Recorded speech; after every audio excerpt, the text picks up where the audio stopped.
அனைவருக்கும் வணக்கம். இன்றைக்கி நம்ம ஒரு 4:30 மணிக்கு எந்திரிச்சிட்டு காலையில் செய்ய வேண்டிய வேலைகளை செஞ்சுட்டு ஒரு அஃபர்மேஷன் சொல்கிறது, நம்முடைய கோல் செட் பண்ணுறது, நம்மளுடைய இன்றைய செய்ய வேண்டிய செயல்களை திட்டமிடுறது, டு டூ லிஸ்ட் எழுதிட்டு அடுத்து பார்த்திங்கன்னா வாக்கிங் போய் முடிச்சுட்டு இப்போ வீட்டுக்கு வந்துக்கிட்டு இருக்கோம். வீட்டுக்கு போயிட்டு நம்ம பார்த்திங்கன்னா நீட்டாக ஒரு ஹெல்த்தியான கூழ் குடிச்சிட்டு அடுத்து பார்த்திங்கன்னா உங்களுக்கு நம்ம குளிச்சுட்டு அன்றாட வேலை செய்ய வேண்டிய வேலையை நம்ம தொடங்க வேண்டியது தான்.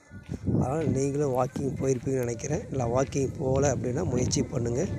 சின்னதாக முயற்சி பண்ணுங்கள். எடுத்தோடனே பெரிய முயற்சிகள் எதுவுமே செய்ய வேண்டாம். பெரிய முயற்சிகள் செஞ்சிங்கன்னா உங்களால் எதுவுமே பண்ண முடியாது. ஆகவே சின்ன முயற்சிகள் பண்ணிங்கன்னா கண்டிப்பாக உங்களுக்கு பெரிய மாற்றத்தை கொடுக்கும். ஆகவே பார்த்திங்கன்னா நீங்களும் முயற்சி பண்ணி பாருங்கள். நன்றி, வணக்கம். மீண்டும் நாளை சந்திப்போம்.